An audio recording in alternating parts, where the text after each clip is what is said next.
네, 안녕하십니까, 여러분.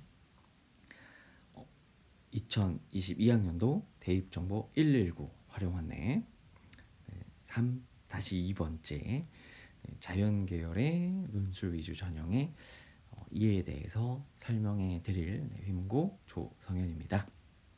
반갑습니다. 네, 여러분들 대입정보 119는 122쪽부터 보시면 되겠고요. 저는 주로 142쪽부터 말씀을 드릴 예정입니다. 네, 일단 2022학년도 논술 위주 전형의 전반적인 특징에 대해서 조금 알아보도록 하겠습니다. 네, 이거는 122쪽부터 123쪽에 있는 내용이고요. 네, 여러분들 아마 언론이나 아니면 학교 선생님들을 통해서 많이 들어보셨을 내용 위주일 거예요. 네, 핵심적인 내용만 간단하게 간추려서 말씀드리도록 하겠습니다. 네, 일단 언론에도 많이 보도되고 있는데 논술 폐지된다, 논술 점점 줄어든다. 네, 맞습니다.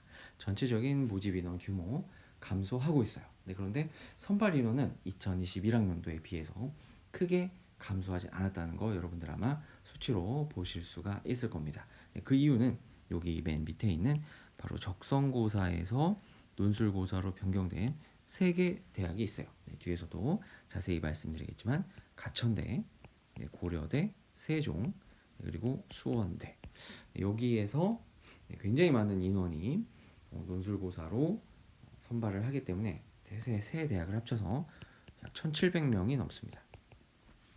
그래서 이 인원을 제외하면은 사실 논술 위주 전형의 모집 인원이 굉장히 많이 감소를 한다라는 걸 여러분들이 표를 통해서 살펴보실 수가 있을 것 같아요.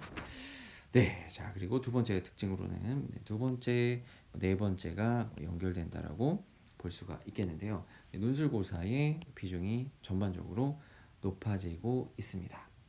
네, 이따 논술 위주 전형 요소에서도 다시 한번 말씀을 드리겠지만 학생부가 반영이 되더라도 기본 점수가 높고, 그리고 이 논술 또 전형 요소에서 비중이 예전에는 60이었던 대학이 70으로 높아진다던가 하는 그런 대학들이 늘어나게 되면서 전반적인 논술고사의 비중은 높아지고 있다. 역시 또 수능 최저 학력 기준이 전반적으로 완화되고 있다 라는 점, 이 두 개가 같이 움직인다라고 볼 수가 있게 되겠죠. 올해 이제 2022학년도에 조금 특별한 점이라고 보면은 세 가지를 꼽을 수가 있겠습니다. 바로 선택형 수능, 그리고 약학대학 논술 위주 전형 신설, 그리고 적성고사에서 논술고사로 변경된 3개의 대학. 사실 요 위에 있는 두 가지는 좀 자연계열 쪽에서 좀 주목할 만한 내용이 되겠고요. 이제 아무래도 자연계열 수학 영역에서 미적분과 기하와 확률과 통계 이 중에서 아무래도 자연계열 학생들은 주로 이제 미적과 기하 쪽을 많이 선택을 하게 되겠는데요. 이 선택형 수능에 따라서 이 각 대학이 걸게 되는 수능 최저 학력 기준에 주로 이제 미적분과 기하가 걸리게 됩니다. 또 이것은 무엇과 연결되겠냐면은 각 대학에서 자연계 논술의 수학의 출제 범위를 정하는 데에도 큰 영향을 미치게 된다는 걸 여러분들이 2022학년도 전형계획, 또 앞으로 나오게 될 모집 요강을 통해서 확인을 하실 수가 있게 되겠고요. 또 약학대학 논술 위주 전형이 신설이 됐어요. 전국적으로 사실 54명만 선발을 하게 됩니다. 54명 선발하게 되는데 아무래도 처음이다 보니까 이제 처음 시행되는 논술 전형이다 보니까 요 부분에 또 수험생들이 어떻게 이동할지에 대해서 아직까지 기존의 데이터가 없다 보니까 또 많이 주목하게 되는 전형이라고 볼 수가 있겠습니다. 동일한 선상에서 적성고사에서 논술고사로 이 변경되는 3개 대학으로, 또 이 중에 2개 대학은 또 수능 최저 기준을 설정을 하고 있기 때문에 이 3개 대학으로 또 수험생들이 어떤 지원 현황을 보이게 될지가 또 우리가 주목해야 될 점이라고 생각할 수가 있겠습니다. 네, 이제 이렇게 전반적인 2022학년도 논술 전형의 어떤 특징에 대해서 살펴봤고요. 네, 논술 위주 전형의 실시 대학 36개 대학으로 보고 있는데요. 네, 이 중에서 3개 대학은 인문 계열만 또 모집을 하게 되고요. 네, 그래서 이제 실질적으로 인문계열, 자연계열을 전부 다 모집하게 되는 대학은 33개 대학이라고 볼 수가 있겠습니다. 지금 여기 나온 대학은 총 36개 대학이 되겠습니다. 네. 아무래도 이제 논술 위주 전형을 실시하는 대학 같은 경우에는 수험생들이 좀 선호도가 높은 대학들이 많다 보니까 선호도가 높은 대학이 많다 보니까 이제 이 대학들을 지원하는 학생들이 이제 수능 최저가 있냐 없냐 또 그 기준이 어느 정도가 되냐에 따라서 논술 전형을 1, 2학년 때부터 고민하는 친구들이 많은데요.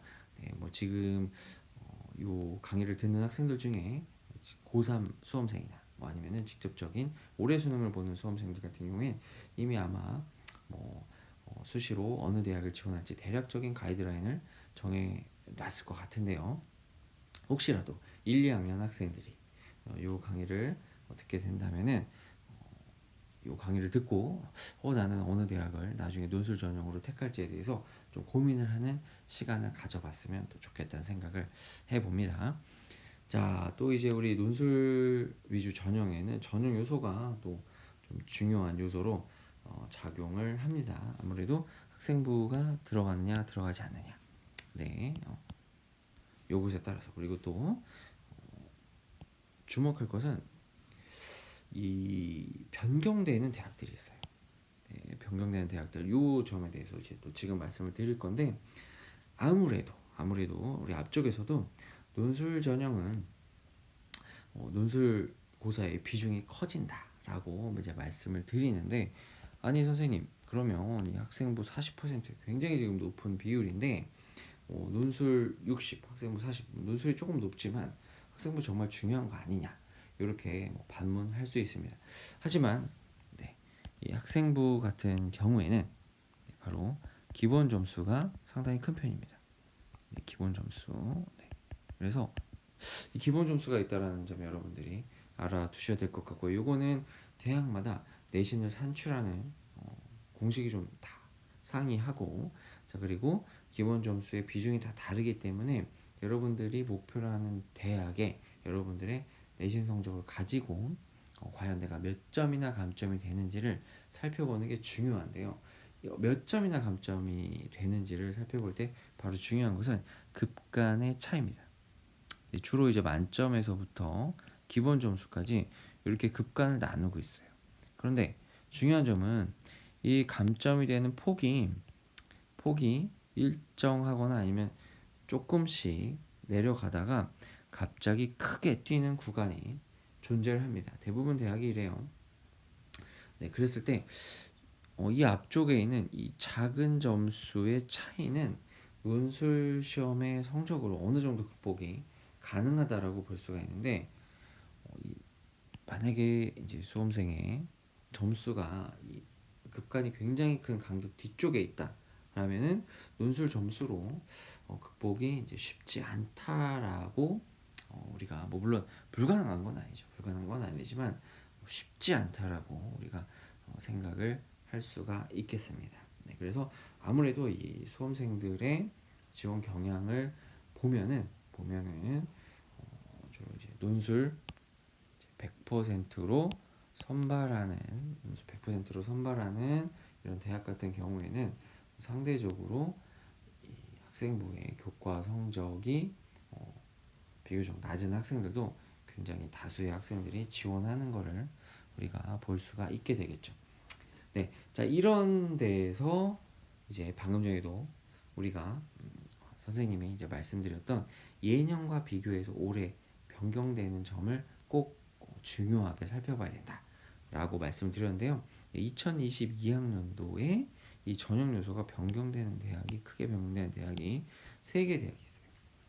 이 3개 대학 같은 경우에 논술 60 학생부 40에서 지금 동국대 서울시립대는 논술 70 학생부 30으로 변합니다. 항공대 같은 경우에는 논술 70 교과 30에서 논술 100으로 변경되면서 수능 최저를 신설합니다. 자, 그럼 요게 의미하는 내용이 무엇인가를 보면은 이제 대학에서 의도한다는 거죠. 우리는 논술 성적을 더 많이 볼 거야. 우리는 논술 성적을 위주로 볼 거야. 그리고 거기다가 수능 준비도 어느 정도 한 학생을 선발을 하고 싶어. 그쵸? 자, 이렇게 아마 여러분들이 다른 전형, 학생부 종합 전형이나 학생부 교과 전형 같은 경우에도 이 선생님들의 설명을 들어보면은 2021학년도에 비해서 2022학년도에 이 대학들이 전형 요소를 이렇게 변경했다라고 굉장히 강조해서 선생님들이 설명을 하십니다. 바로 그거는 뭐냐면은 대학들이 학생들을 선발하는 기준이 약간씩 변경된다는 거죠. 왜 기준을 변경하느냐? 기존에 있던 것이 마음에 들지 않으니까 변경하겠죠. 아니면은 이쪽으로 변경하는 게 우리 대학한테 더 유리하다라고 생각하니까 변경하겠죠. 자, 바로 그런 점들을 우리 수험생들이 놓치지 말고 공략해야 된다라고 말씀을 드릴 수가 있겠습니다. 네, 그리고 굉장히 특이한 점 하나, 뭐 어떤 지역에 국한된 점이지만 특이한 점이기 때문에 또 말씀드린다면은 잠깐 이제 없어졌던 부산대 의예과 논술 전형이 지역 인재 전형으로 선발된다는 거, 20명이 있다라는 점, 특히 우리 부산 지역 학생들은 주목해 주시기를 바라겠고요. 네, 자연계 논술 전형의 이해 142페이지로 이제 넘어가 보겠습니다.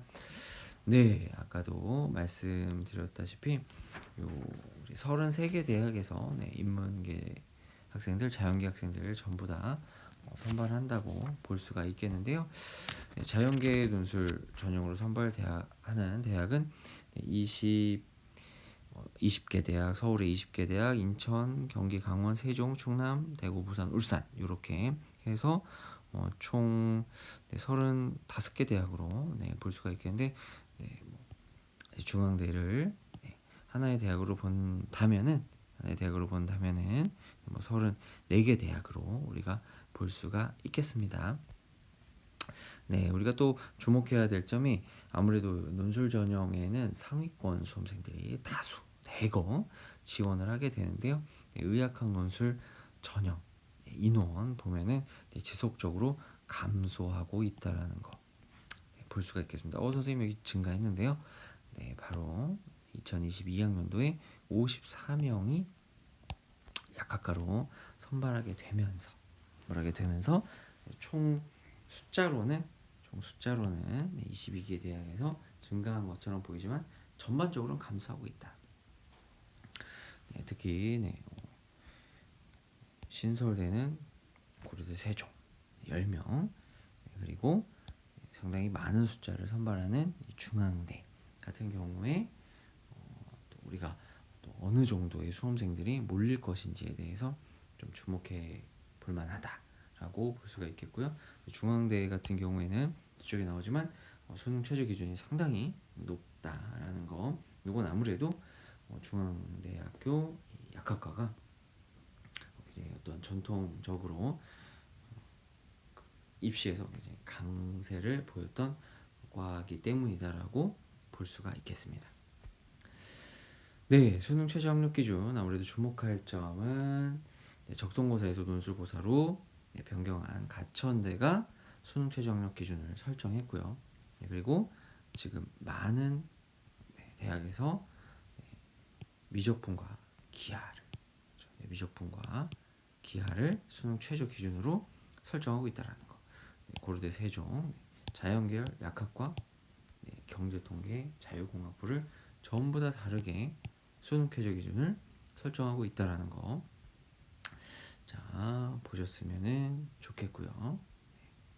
자, 그리고 중앙대 죄송합니다. 약학부, 자연한성 다르죠. 그리고 약학부와 의학부가 어떻습니까? 같습니다. 최저 굉장히 높죠. 중앙대에서 본교 약학부를 어떻게 생각하는지 수능 최저만 봐도 여러분들 감이 딱 오죠. 자, 그에 반해서 수능 최저를 적용하지 않는 대학이 있습니다. 아까도 말씀드렸지만 적성고사에서 논술고사로 적용한 3개 대학 중 수원대는 수능 최저를 적용하지 않는다라는 거 여러분들 봐주시고요.